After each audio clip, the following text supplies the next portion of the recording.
I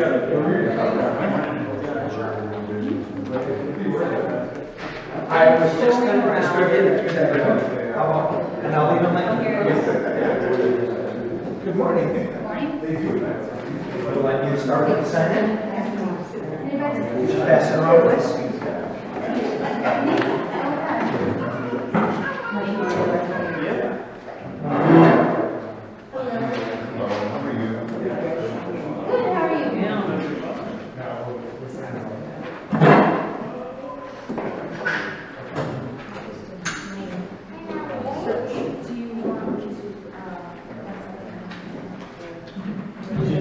For the general, yes, please.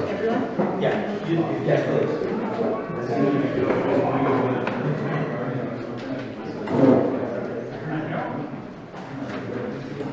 Here's minutes from the last meeting. If anyone wants to grab one and pass it down, please. Sure, thank you.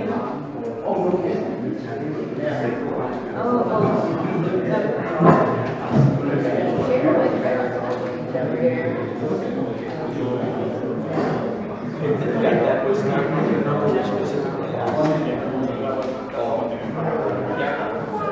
Yeah.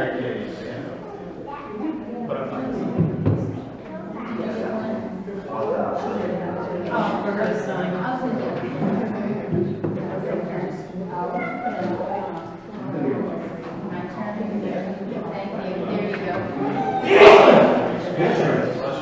Thank you.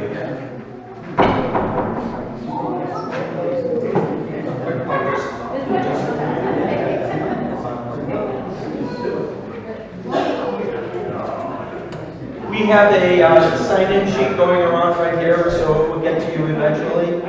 You can, you have to just look at your name and address and sign in.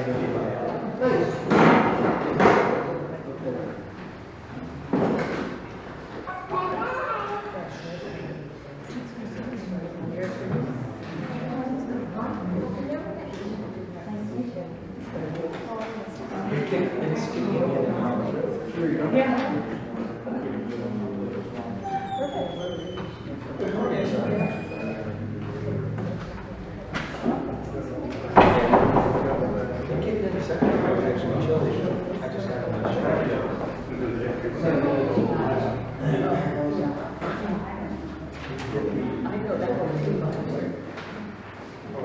Oh, okay. I thought you did.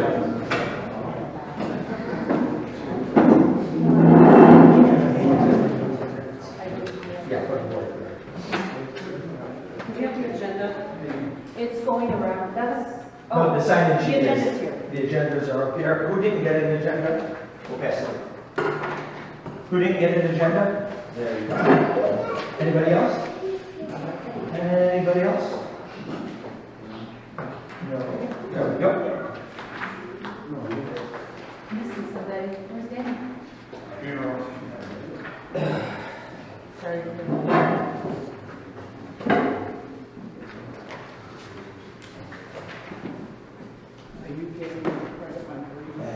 I am, thank you.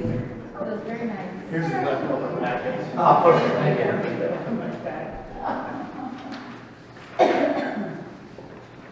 Okay.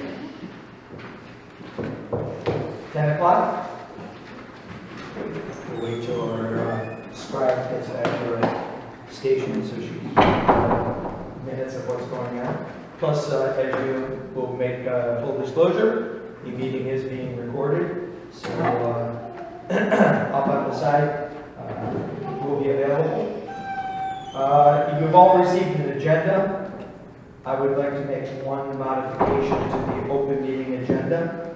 I'd like to, between the vote on the items discussed above and the homeowner session, I'd like to add a point on the mailings and the legal agenda. What was that? I want a topic on mailings and the legal agenda. It'll be clear when we get out, but we're going to discuss the mailings that went out and legal agenda.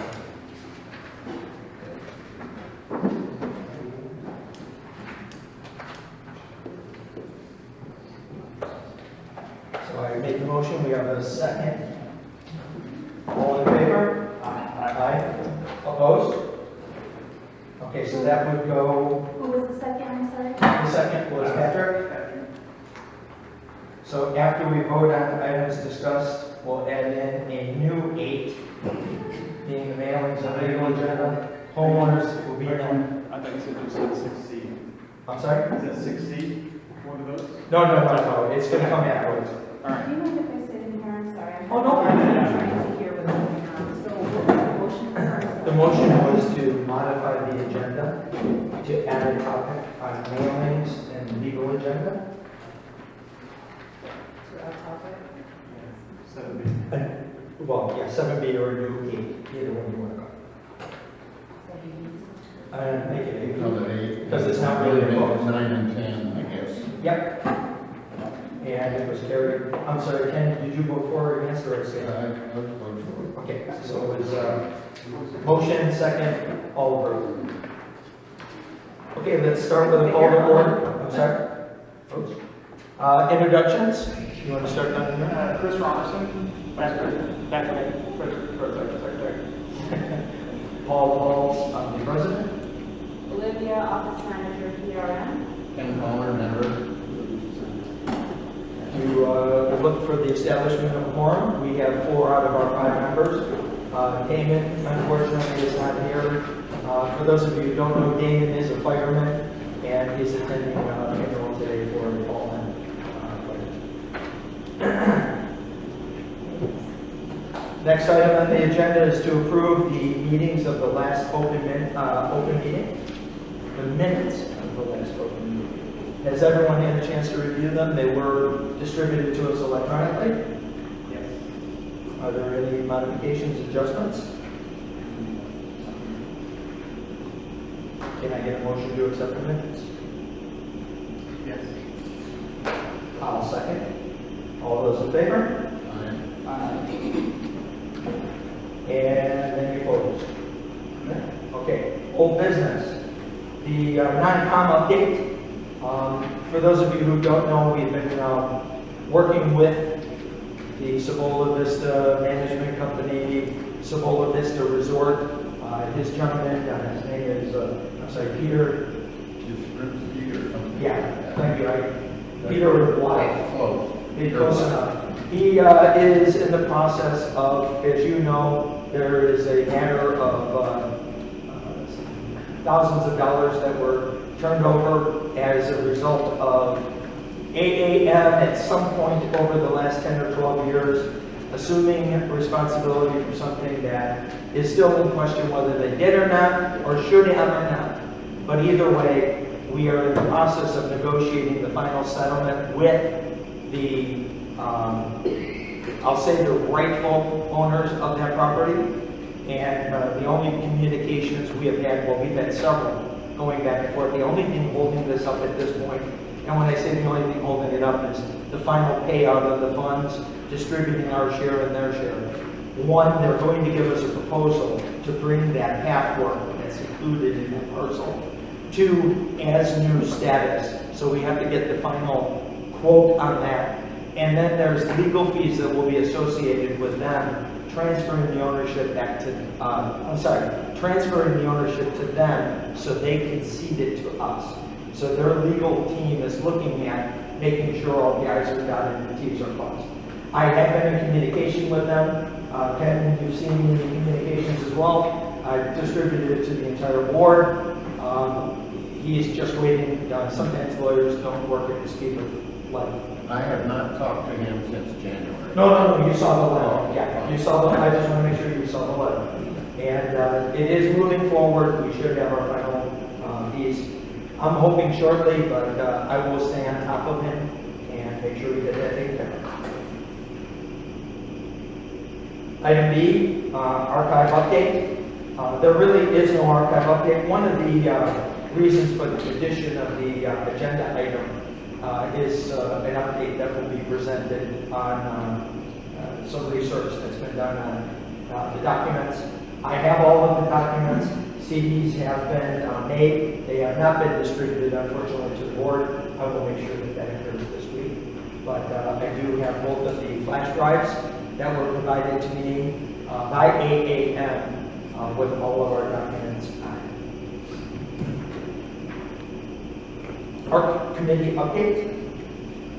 Yeah, we're gonna take all questions. Well, I have a quick question about the archive. Is there going to be a meeting? Are you going to have a meeting? Eventually. Okay, and you're going to? I will include the archive committee. As I stated at the last meeting, the issues that we have are the archive documents that were provided by AAM and that are on the flash drives.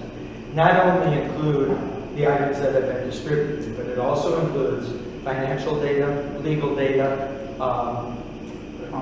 all the confidential items relating to anybody who had any type of a complaint, any type of dispute, any type of warning letters or any letters that were sent from AAM on behalf of the board. And those items, unfortunately, cannot be shared with homeowners. They should not be shared with homeowners. That can only be shared with board members. It's confidential information, it's financial information. In some cases, it has to do with bankruptcies, late payments, reasons for late payments, etc., which is just not shareable with committee or otherwise. So I have to be careful what I share. That's all. So yes, there will be a meeting as we get to the point to where we can say these are the items that aren't confidential issues. These are. Okay, so you're still saying I can be on the committee, I'm just not allowed to see everything that's archived? Exactly. I'm sorry, back to the landscape committee? I'm sorry, no, the art. So, since our last meeting, we've only had one real change, I guess. We had a homeowner submit building plans for lot 4. Those building plans were denied basically because they don't follow our guidelines. Some key things we shared with them prior to their submission. We told them we'd get them basically disapproved. Metal roof. Nobody in the community has a metal roof that says in the guidelines you can't have a metal roof that makes it a metal roof. So essentially that whole process was disapproved. So other things, just let every kind of is aware of this. When you submit things to our committee, make sure your plans are very clear. Don't submit one plan with a pergola, one plan with a two-car garage, and they're all part of the same package. That just doesn't work. And you guys are all homeowners, so I doubt we're going to be building a new home and everything, but just in case you did, you have to submit the full package with all the plans consistent and to the guidelines. And before I talk about that, you can't really submit something that's outside the guidelines because we just live within the guidelines of the CCNRs. That's all we do. And so we're not there to say that design is bad. As long as it fits within the guidelines, it's approved. If it doesn't fit within the guidelines, it's not approved. It's just simple as that. If I might just clarify for the average homeowner who is not building a house, obviously if you're building a home or a formal structure, your architect or whomever should provide you with plans with specific lot lines and specific setbacks, etc. If you are putting a pergola in your backyard or you want to add, stone or whatever, you can just roughly draw for your submission. It does not need to be an architectural submission, but please be very clear. X number of feet from the wall, X number of feet from your neighbor, X height, etc. So as long as you submit a hand-drawn with clear delineations of your property line, how far off the property line it's going to be, and so on. It doesn't need to be a fancy architectural design for the normal application. But if you're building a house, if you're doing something where it's a major structure, your architect or whomever is designing that for you should provide you formal structures. I just don't want everyone to panic and think, my God, I just want to put a pergola in there. No. A picture of the pergola is perfect. Colors are perfect. A stick figure, that's fine. Definitely just dimensions for your walls. That's the key thing in height. Didn't mean to step over. No, that's all good. And that's all. And when is the next park meeting? When we actually have something to review. So we've had no real submissions. So I'll just bring this up. We're going to try to expedite the meeting a bit. We're going to try to hold the questions to the end. So there's a section on here about questions. So if you can, just hold them.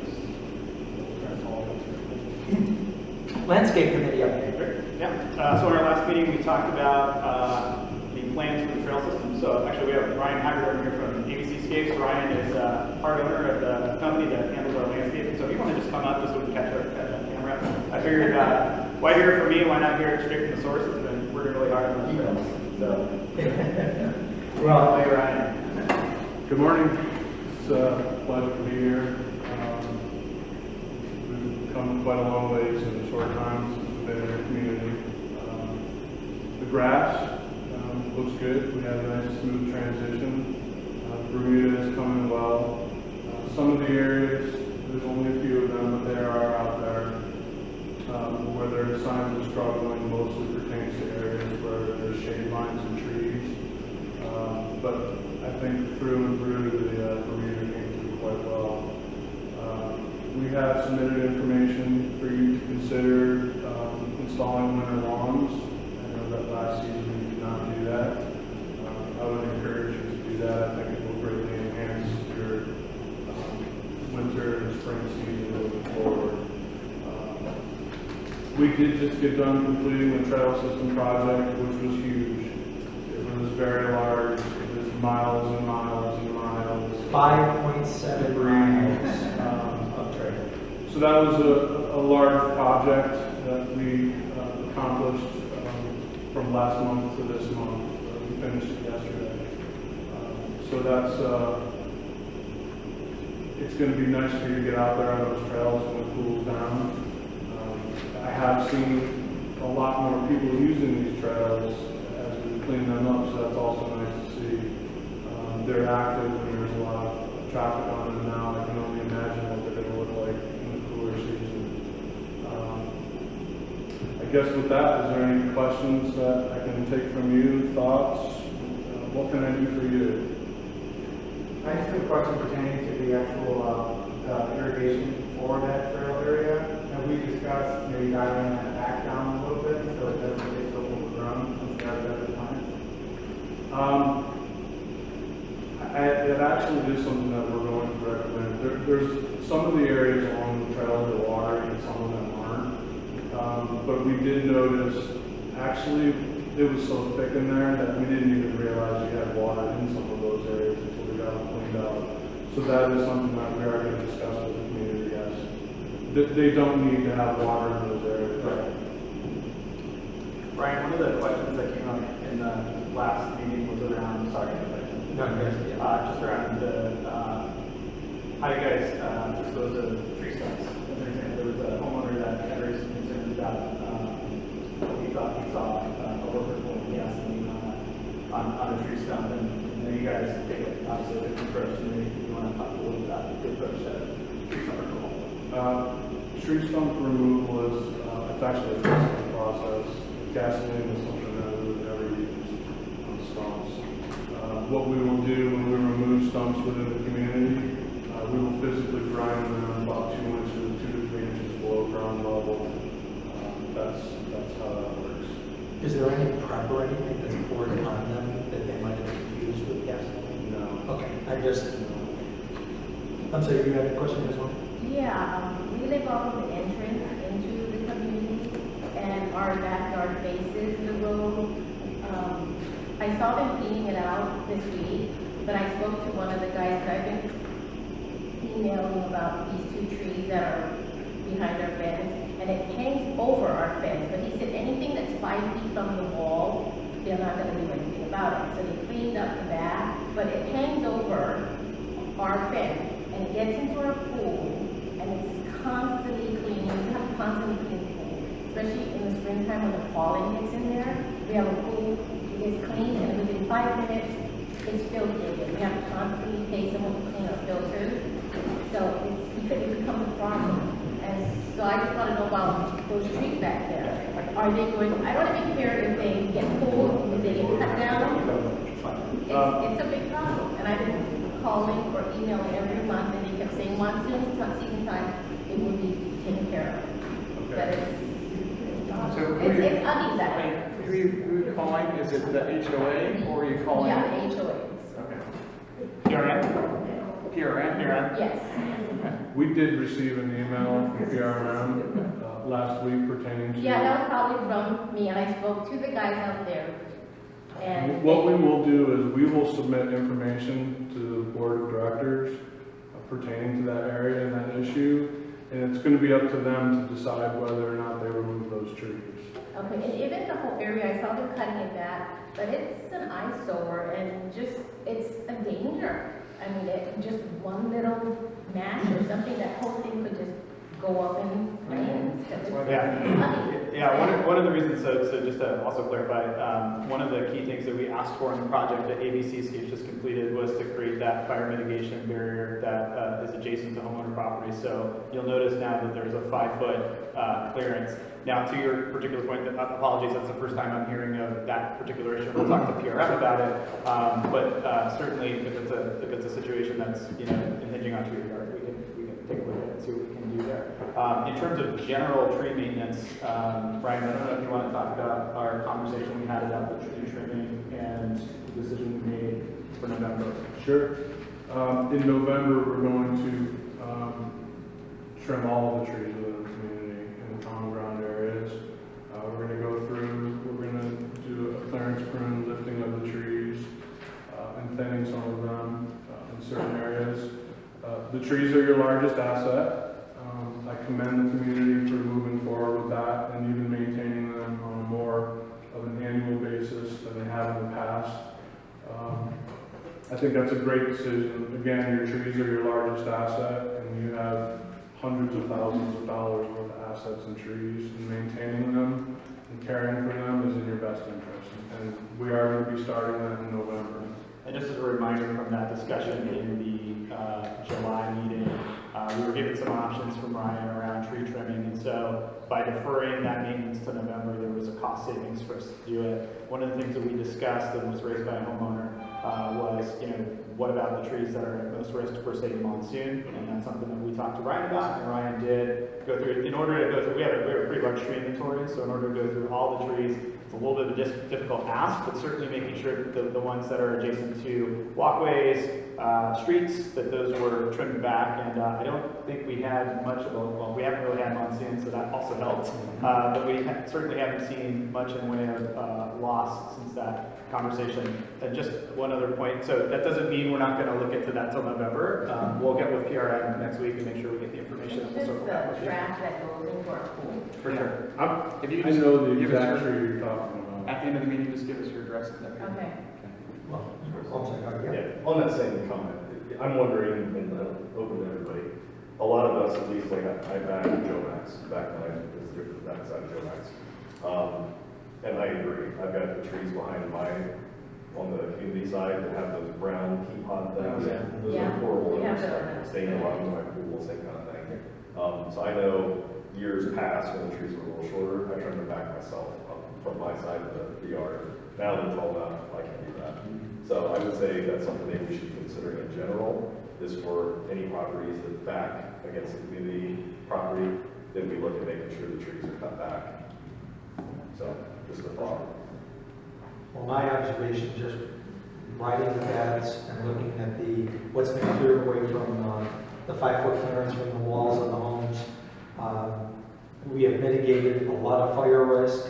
The paths, a lot of the holes that were in the paths, inadvertently or on purpose, have been filled in, making the paths safer for walking and kids that ride their bikes.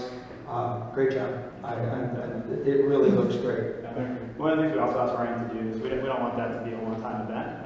It's one of the opportunities we have now is to put in regular trail maintenance, regular tree maintenance as a part of the overall budgeting process. You can't tell trees not to grow, you can't tell weeds not to show up. So it's just important that we mitigate that, and in the long run, it's a cost savings as well. So Ryan's working with us to provide those bids as a part of the final process of this project. So thank you, Ryan. Absolutely. Thank you. Absolutely. All right. It was a pleasure meeting you all, and I do want to let you know that I attend a lot of board meetings, and Saturdays is different, and your attendance level is great. It's nice to see that. Thank you. Thank you. Next item on the agenda, the events committee.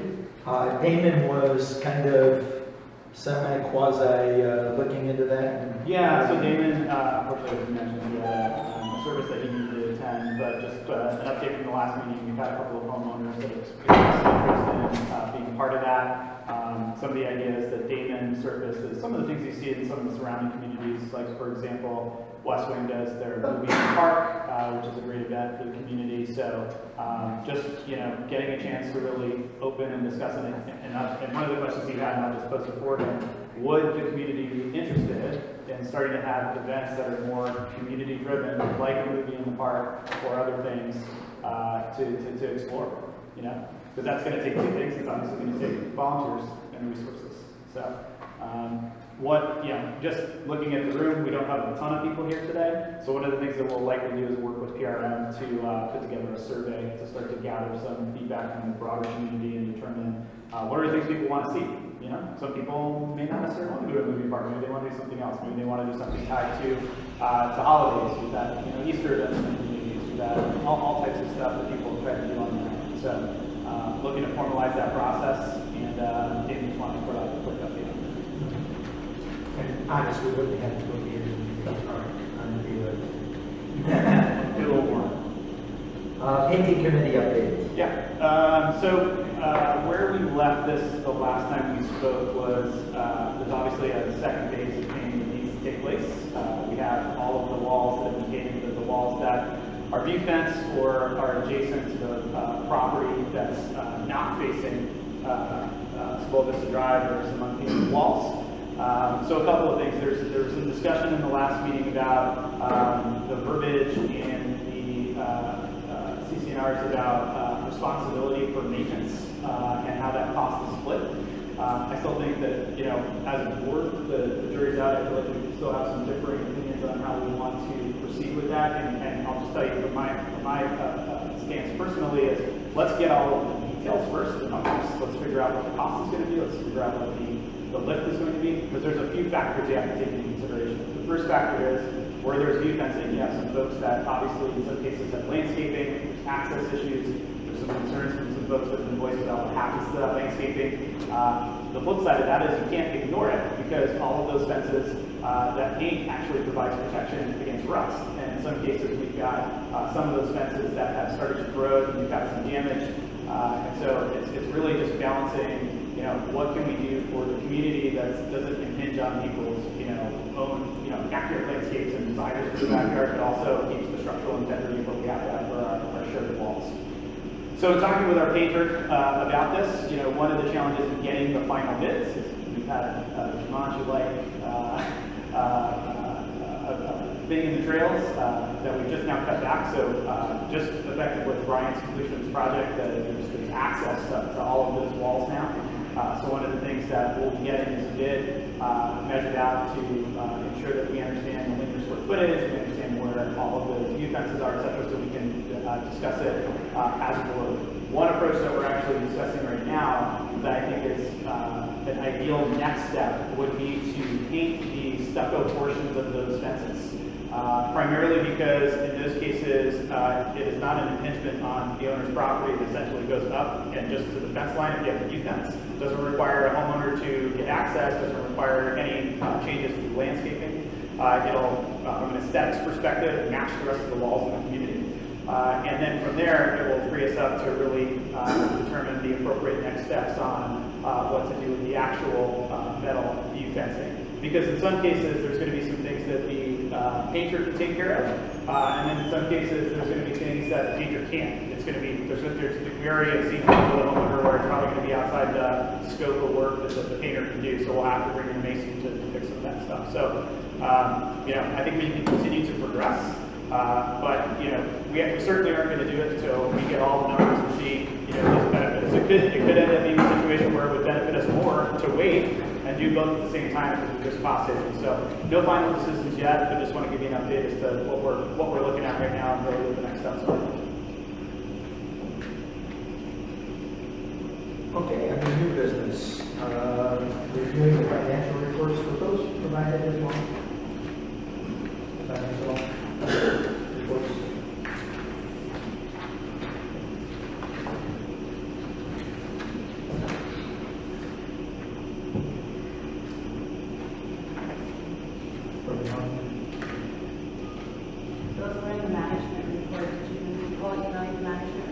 Yes, That's very nice. those should be made available, obviously, for the homeowners as well. So what we'll do is we'll defer the review until the next meeting, so that everyone can see what we're reviewing at the same time. We'll provide copies to you as well.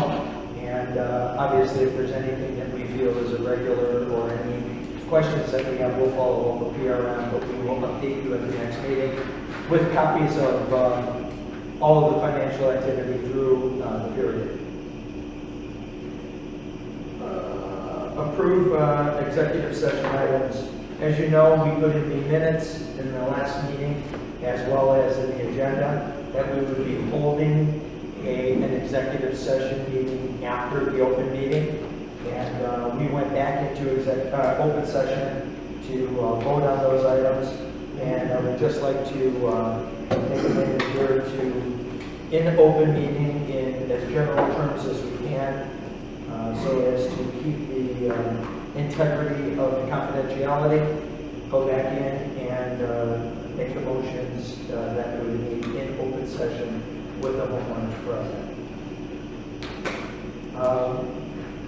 One of the items was to send follow-up letters for the recovery of fees. I think that's pretty general. The motion was made to have those letters sent, and I believe I made the motion. And Patrick, did you or Chris? I second. Chris seconded the motions, and it passed.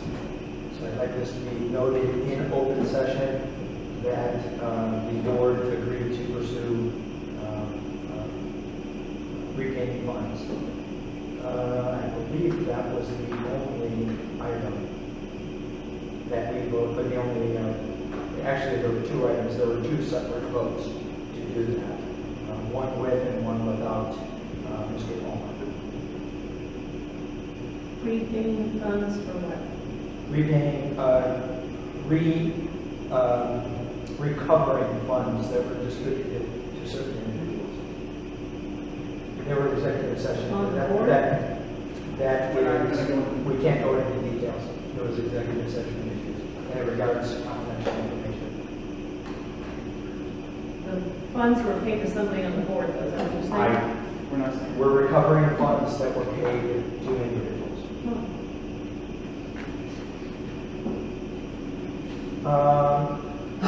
Next item on the agenda is, I'm sure some of you have seen on social media, there's been discussions regarding the use of property as an Airbnb. Without getting into specifics, because this does involve a interpretation of the CCNRs and contacting the homeowner, I will say that the board has instructed the management company to address this.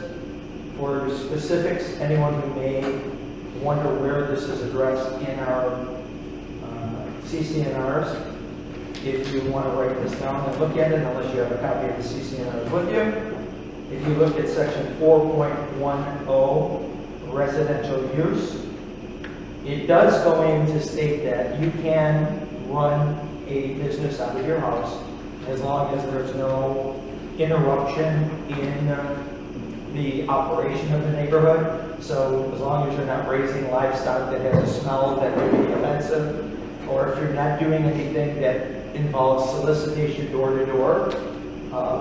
My interpretation of 4.10 says, if you work from home, or if you have a small business, a bookkeeping business, where you're not blocking the streets, you're not doing that, I feel you're covered. But it specifically states that the leasing of residential property is not an accepted business. It's completely exempted from that if the leasing is for less than 90 days.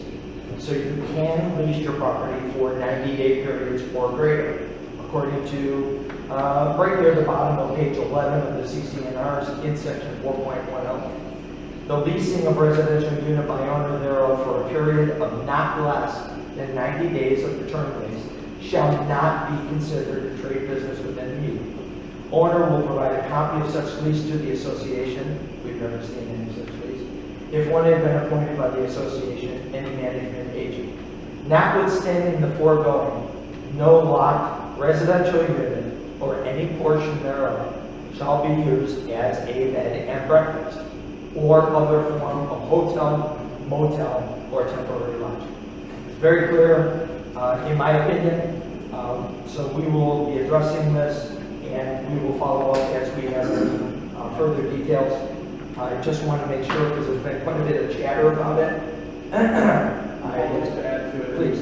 As far as we can see through the archives and everything else, no one else has ever been exempted for that activity. And it's one of those things where you just can't do it. And again, unless you're an immediate neighbor, unless you're right there, I mean, the board doesn't go knocking on doors and say, can I see an ID and a piece of mail to know that you're the resident? It's very difficult unless somebody does file a But complaint. if a direct neighbor raises a complaint about it, then we will follow the CCNR guidance and follow it. Yes, well, we have an actual formal complaint now on file, and we also received a response, and we still haven't discussed the response. We need to go through that response in detail because there may be some misunderstandings. But we will be addressing it, and this is not an issue that will go away. Again, I think it's pretty clear. If you want to rent your property for 90 days or more, go for it. Give us a copy of the lease, and we'll make sure that it's enforced. We know what properties they are. We can keep our eyes on them. However, if you're leasing for less than a 90-day period, I think the CCNR is section 4.10 are pretty clear. And we're not going to go hunting. It's just that neighbors complain. Okay, item number 7 is to vote on any items. I left that item in there because we were going to discuss potential bidding processes and so on for landscaping and so on, but I don't believe we made any motions. No. So there is nothing that we need to vote on, nothing.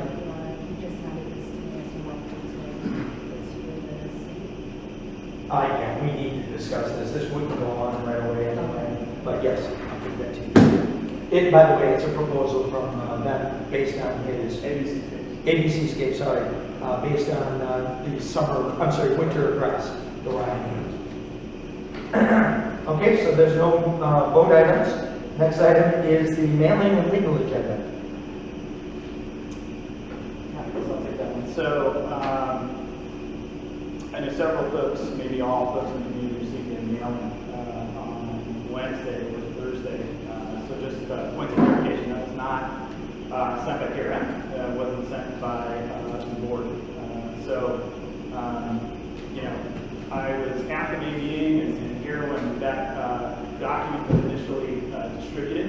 And we've actually discussed it in detail in open session about the contents of that meeting. So I'm not necessarily going to go through that entire document again. It's unfortunate because the document's actually altered as well. It's not the original document. There's some language missing about confidentiality and attorney-client privilege, which again, I'm not sure why someone would distribute that and take that messaging off.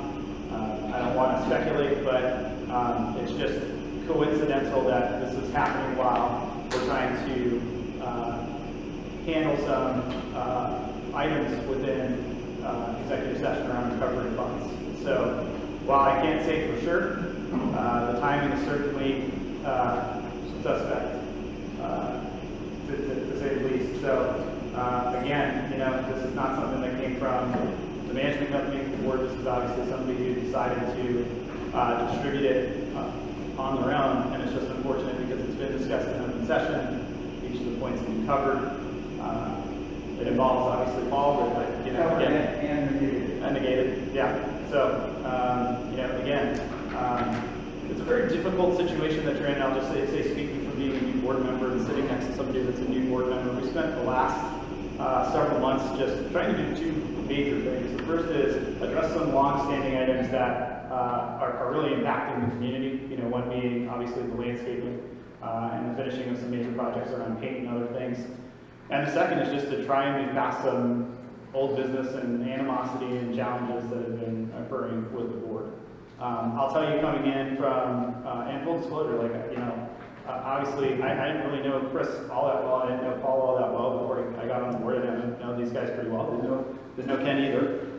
So in coming into that, I'm not coming into it with I try to come into it with a fair viewpoint around some of these things. And I think what's probably most disappointing as a newer board member is seeing all of the past communication and documentation, direction from our own legal counsel of things not to do, and those things, occurring and leading down the path that we're in today. So, again, without necessarily going into deep level of detail because of ongoing concerns, it's unfortunate. We hope to wrap it up soon. It's a difficult situation when in some cases, there is a relationship you have to maintain as you move through these things, and it's not easy. So, Chris, I don't know if you have anything you want to add. Yeah, I was just disappointed because I thought we were getting past some of this stuff and forced to keep bringing this stuff up. It doesn't make sense to the community. And the fact that it seems that there was some form of agenda with the letter and the whole process to begin with. Why we'd spend that much money, $5,000 to $6,000 to try to get after somebody about a non-issue.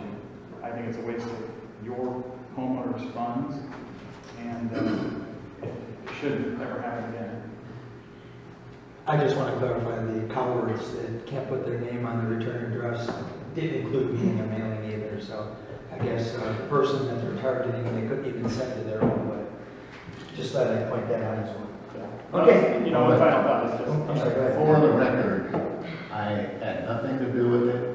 My family had nothing to do with it. This was a total surprise to me. I am sorry it happened. yeah. Okay? For those of you who don't know the history, this similar letter, as well as another letter about a year and a half, also showed up at my employer, because nice anonymous people here, the cowards, decided that they wanted to attack people anonymously with false information.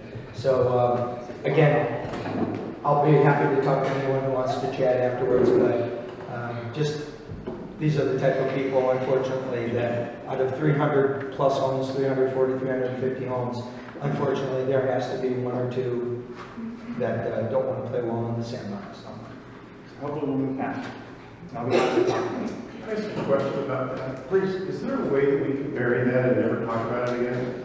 Because it just irritates me that it kind of keeps coming up. Well, maybe you want to come up here and talk to the camera and tell whoever Mr. or Ms. Anonymous is to knock it out. Go for it. See, they can keep sending it out, that's their right. But we don't have to talk about it at board meetings anymore. Well, we do have to address it Because because it does certain people affect the didn't community. understand the details behind it, so All that's right, why we. all right, whatever. But I agree, it's getting tiring, it's kind of like Russia.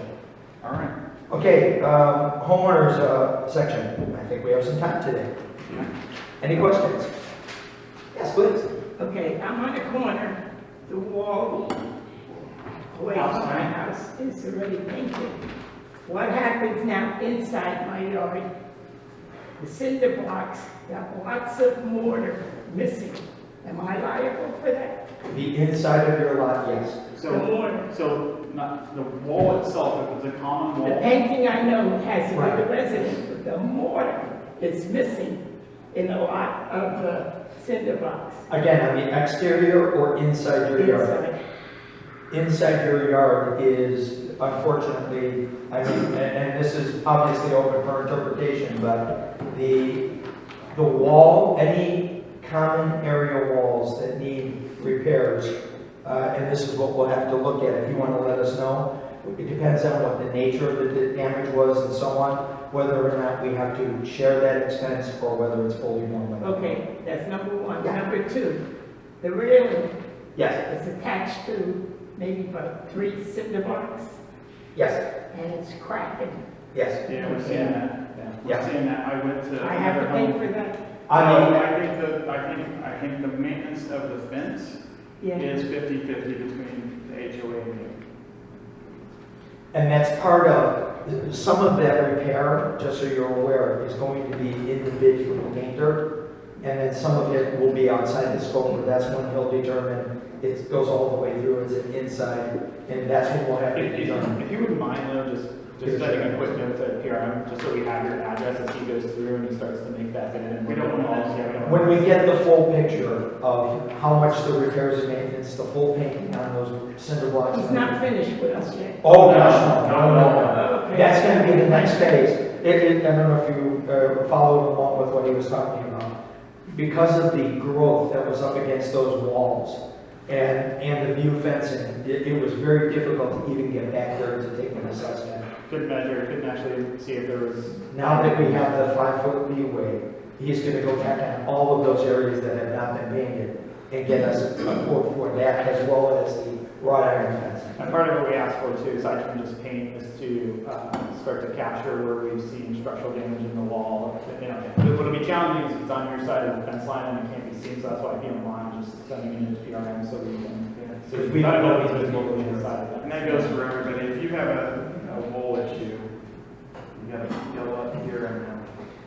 One other thing I want to point out, and the reason why this bidding process on the wrought iron is so difficult, you may be a homeowner that says, I don't want the interior of my fence painted.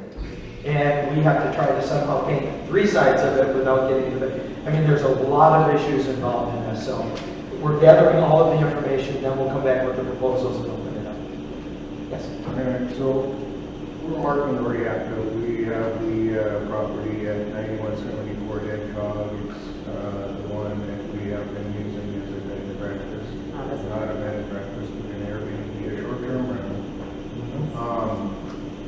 We feel like we made a substantial investment in that property based on some information we were given by the previous rental. I'm not really familiar with CCRs or anything else. I understand what's in the CCRs, but we were given a reassurance from a prior, what is rent management company? That we would be fine with it. And now it feels like there's been a regime change, and all of a sudden you're going to start enforcing something that wasn't enforced before. Well, So let me just so that the CCNRs are clear, and in your owner's package, you receive your CCNR. Everybody gets them. Not everybody reads them. I mean, I admit the last 6 houses I bought, I really probably didn't read the CCNR before I bought my house. I found a house and I bought it because I liked it. And so the CCNRs do state that position that we don't allow it. And to me, it's pretty clear. And so if your neighbors have an issue with it, it's going to get enforced. And on the neighbors issue, I mean, a lot of that was brought up, we brought up things on social media. Anybody can put anything on social media, whether it's... a formal complaint was filed with them. Correct. And how we're doing the complaints is, if your neighbors on either side of you, behind you, in front of you, directly around you, I mean, your neighbors, if they have an issue, we will follow up. If a person across the community throws something on social media that I don't like Airbnbs, they're not a neighbor. But if a direct neighbor does have an issue, we will follow up. And terms were used that were like every weekend. Well, again, whether it's every weekend or whether it's once a month, it still falls.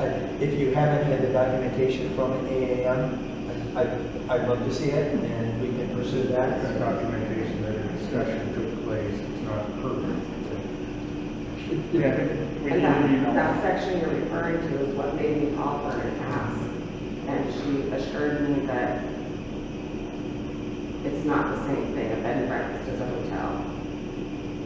Right. An Airbnb is a home But share. the issue is, it's very clear, any rentals for less than 90 days are not allowed. But you see my point. We were assured, we were assured that it was okay. Now, a new board composition has come in and a new management company has come in. And all of a sudden, I think regardless of not who the board is, if anyone would read the CCNRs and they tried to enforce the CCNRs, that would have been a discussion. Have you checked with an attorney? Have we? Our CCNRs are clear. We have not.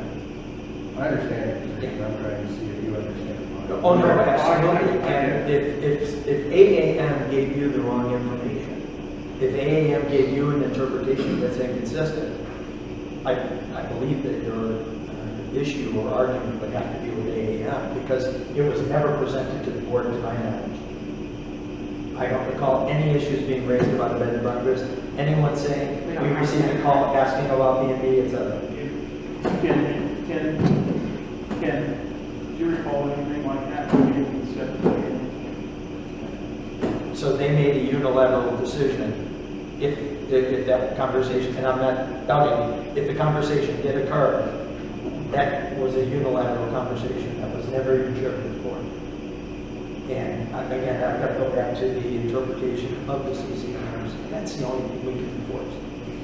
Well, and we wouldn't have bought the house, like we literally backed out of other deals because they didn't allow Airbnb, because our plan relied on being able to rent about a third of the year. For 7 years. I saw Yes. your reply. Yeah. Yeah. You really should have something in writing. Exactly. Do you have anything in writing from AAM? I have emailed that, but we'll share that if we get to the point where we. No, share with us now. Yeah. Send to us. If you have that, I'd love to see it, because again, we can only interpret what we have. We can go back. Can I interject? I'm a direct neighbor of the Airbnb property, and I've had, this is my 11th year in this community, my house is built here. I've never had to deal with Airbnbs. I did reach out to them, and it hasn't really been a problem since I've reached out to the owners. However, I don't want an Airbnb next to me. I don't want pool parties at 10, 11 o'clock at night on a Sunday. I don't want random cars coming that I don't know who these renters are. I think that's a valid concern that we don't have short-term rentals, and I'm sorry, an Airbnb is like a bed and breakfast, in my opinion. So I'm not the only one that has the issue. I am a direct neighbor. I live right next door. I have really kept quiet, and I haven't really said anything until the Sunday night at 11 o'clock at night when you guys saw my post on next door. Yeah. And I think the CCNR directly, handle that, they speak to 90 days. Right. Well, and it says bed and breakfast, and what is Airbnb? It may be And short, but short-term it's rental. bed and breakfast. I mean, that's what it stands for. So, again, if you have the email, we're not trying to 90 be. days, Yeah. 90 days can't push no clear. At that point, if you've got something. Yeah, just a general comment. Please. If you have, I mean, be nice, we could all be nice neighbors and contact us. We didn't hide who we were. As we go on the social media around, I mean, give us a phone call, come over, knock on the door, find out who's in charge, and say, we would say knock it off, and we have said knock it off. Well, We're trying to be. I'm not trying to cut you off here. I can't control people sending out anonymous letters, and I can't control what people put on social media. I can control when we receive a complaint, and that's when we have to respond. And I completely, I can sympathize, and I really want to see this email if you have it, and then we can, as a board, determine what our next steps are, or what we need to do. That's the only thing I can suggest at this point. Any other questions? Any other? Yes. You guys are sitting up here talking about CCNR. There's a lot of CCNRs in this development that aren't followed. And there's a lot of things that AAM did, told people they could do certain things that have been followed through the years. So, I feel for these guys over here. I'd be more than happy to talk to you after this meeting. But, don't sit here and say we follow every CCNR in the book, because we don't. Mark, what we say is if people complain, we follow all of them. No one ever told me to complain about my trailer. That's your interpretation. Really? You want to tell me So Mark, about my trailer? Mark, at some point we need to stop talking about this. No, Chris, you sit there and sit here like you guys do, and we follow every rule in the book, and we don't. When there's And that's the problem. they do. Excuse me? When there's complaints Did you complain about my trailer? How long I'm allowed to know who complained about my trailer? I want that better. I'm just saying, they do follow through when there's complaints. No, they didn't follow through. They just, they take care of what they want to take care of. Question. No, it's not a question. Okay. Kind of like your legal boat, your legal boat. You're a leader. My trailer ain't legal anymore. You see my court document? Yes, another question? Has, BJOA had any dealings with Cibola Vista over their westerly show? It's who? Sorry, Western Show? Yeah. Not familiar. No, I'm sorry. Western Show? But the They resort have a is on Western show on Tuesday nights, and it doesn't go on during the summer, but it'll start to soon as it cools off. And they shoot off a cannon, Oh, yeah. and, yeah, my Keeps the house pigeons away. is right there on the trail that faces that Western, and I was just wondering if you had any other complaints or dealings with them about it, because I'm not it's aware. No. awful. No, no. I would unfortunately have to say if it is on the resort property and it's not after what, 10 o'clock or whatever, unfortunately, they're within their scope of work. I Just talk to probably Peoria. violated a noise ordinance, but Well, and you can always obviously contact Peoria Police Department I have, or the but resort they would sit director. out there long enough to hear the cannon go. I'm sorry, unfortunately, we don't, Okay. yeah, I wish, yeah, Just one. thank you. Anybody else? Yes, well, first one, we'll get you This is a then. landscape plan. There's a couple of trees on one of those lots on Store. Yeah. Just to destroy that fence. What's the plan to repair that? Yeah, so we've made contact with the homeowner, and we're in the process of mitigating that right now. So just give it a few more weeks, and I think we'll get it. We'll discuss it. For the next meeting. Yeah. And then the second question is, a couple of months ago, I missed a couple of later meetings that we moved around, but there was a discussion of having a group go evaluate all the CCRs to determine if there needs to be some modernization of the CCRs. Is that still in process? Is that moving forward, or is that dead, or? It is stalled right now. Stalled right now? It will be readdressed. All of our CCNRs, all of our rules and regs, that will come up. Great. Given our level of legal fees and the dollar value of legal fees, we put a halt on that until our next budgeting season. Wasn't part of that predicated on trying to get through some of this archive stuff as well, make sure. Archive stuff, like immediate maintenance needs. Just as long as it's not Transition, all that. It is Just not. deferred until we clear out.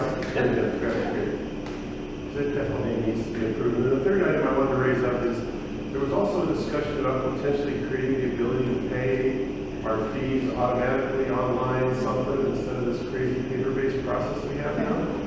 What's the status of that? You can do it. I send money. Well, we do offer SharePay where we can automatically debit the account. That's one option we have right now, or you can set it up online through your bank's bill pay, and they would automatically send us a check. So those are two ways that you can submit payment where you wouldn't have to send You it know, a paper ETF check. capability? I'm sorry, EFT transfer capability? We can go to your website and set that up, or what? No, it would be through your bank's website, or we can send you a SharePay form and we would automatically debit your account. So they'll debit your account automatically if you want to do Okay. And how do we find out about how to do that? For the SharePay, I can email you a SharePay form at the end of the meeting if you want us to give me your email address, I can send that over to you. Okay. Thanks. You're welcome. Did you have another question? Or? Yeah, that was. Perfect. Anything else? I do have a question. What's the status on a non-commercial thing? I think you might have come in a little late, I apologize. We are in negotiation with them. It is now in their hands from an attorney standpoint. They not only have to get us the final quote to bring the half work, all of their half up to like new standard. That will come out of the fund before it's distributed. And then there's also the legal status, reestablishing their legal right to the property, and then their ceding of the property to us, to the association. And it would just be part of a regular association. So we should, I'm hoping we'll have an answer by the next meeting. He's had it for about a month now. Every time I've contacted him, he's had an update for us. He is working with the owner and legal. I'm confident it will happen soon. He's at least acknowledged that he has the funds and that this is what's holding up the distribution. So then they're just gonna take the funds that we have there and put it in the main. They're going to our general fund because, or our reserve fund, because we will then have to take over any maintenance and anything that was being collected at that point in time. And it'll be covered under our normal management, our normal everything else. Anything else? I thought I saw a hand going.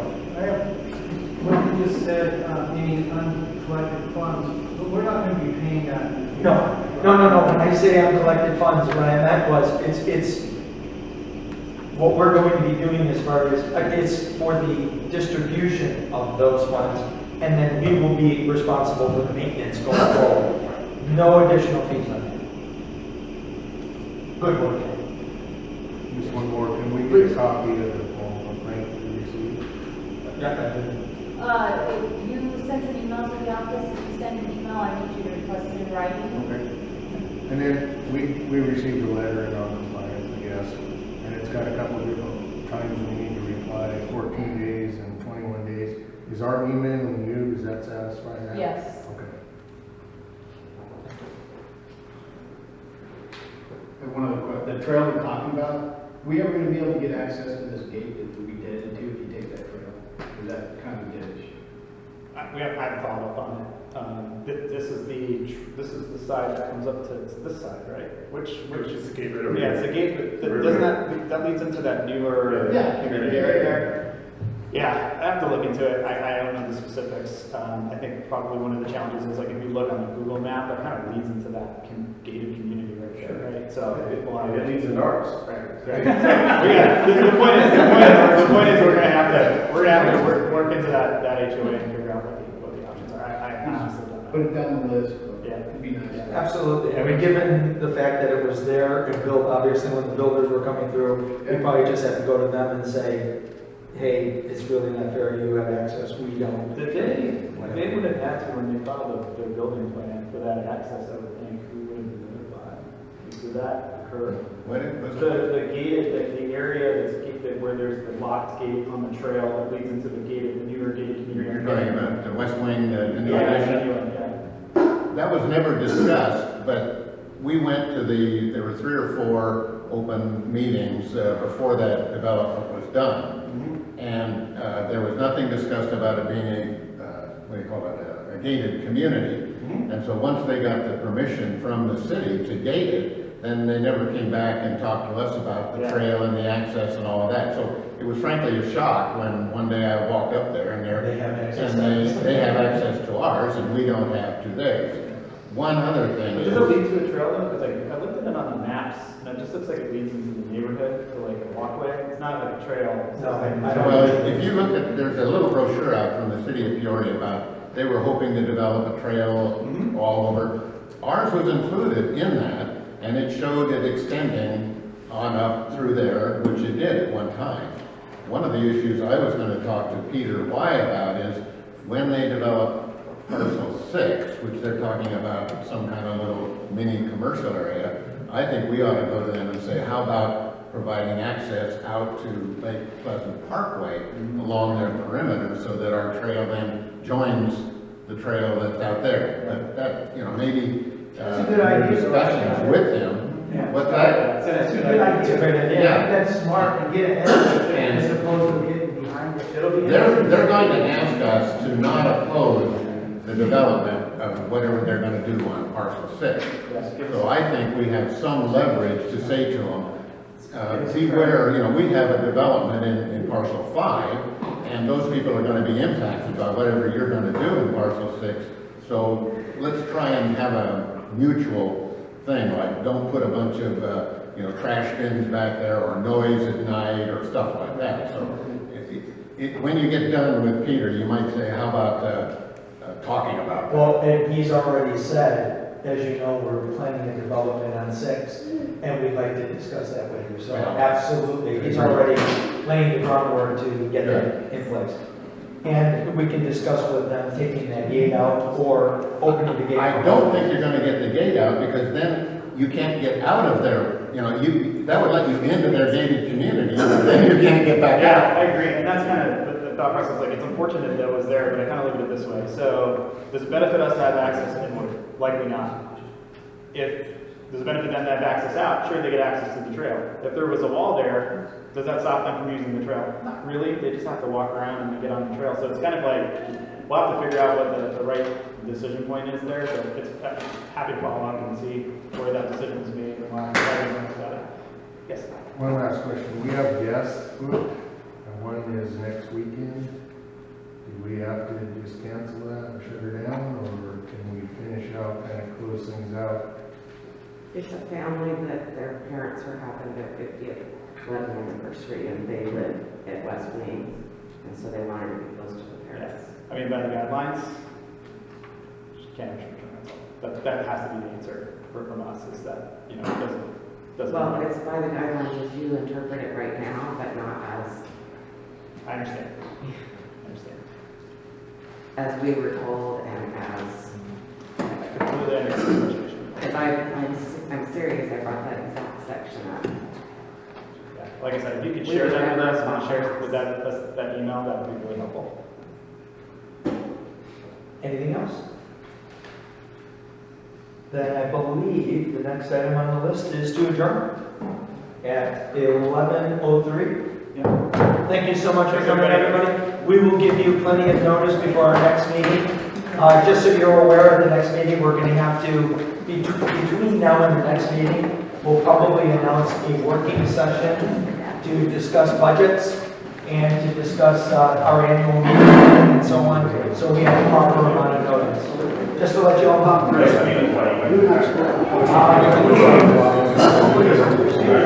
When's the working meeting session? I said when we schedule it. It's nice to meet you.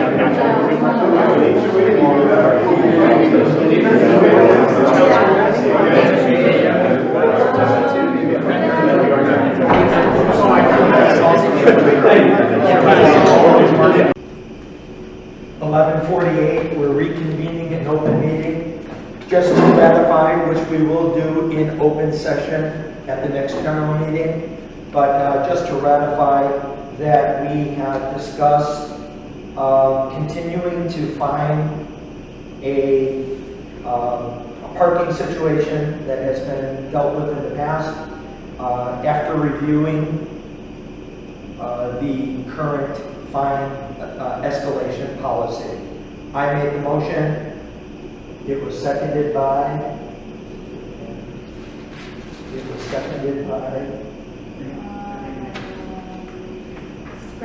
Chris.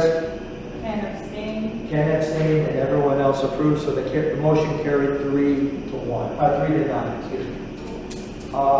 The second item that we discussed was responding to a letter regarding a damage to a community wall caused by a lot owner's landscaping, and we agreed to send that person quotes to repair and give them the opportunity to accept those quotes so they got it done themselves. There was not really, was that a motion or was that just a? It was a motion. Paul made the motion, Chris second. I made the motion, Chris seconded, and that was a unanimous vote. That was all four of us. And finally, the last issue that we, on the agenda that we discussed was, again, recovery of funds that were dispersed to members of the community. One situation, we determined and we voted to remove an assessment from their account, but pursue legal action. I made the motion. That was seconded by Chris. All in favor? And all were in favor, including Ken, Patrick, Paul, and Chris. The second issue was for the second recovery of funds.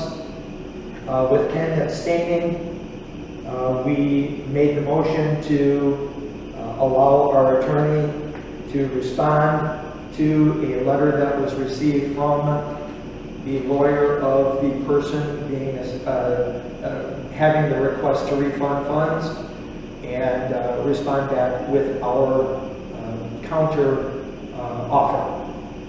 And I made the motion.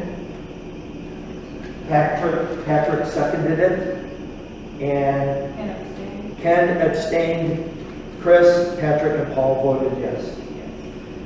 Those were the open items. I move to adjourn the open session at 11:53. Second. All in favor? Aye. Thank you all. Have a wonderful rest of your weekend.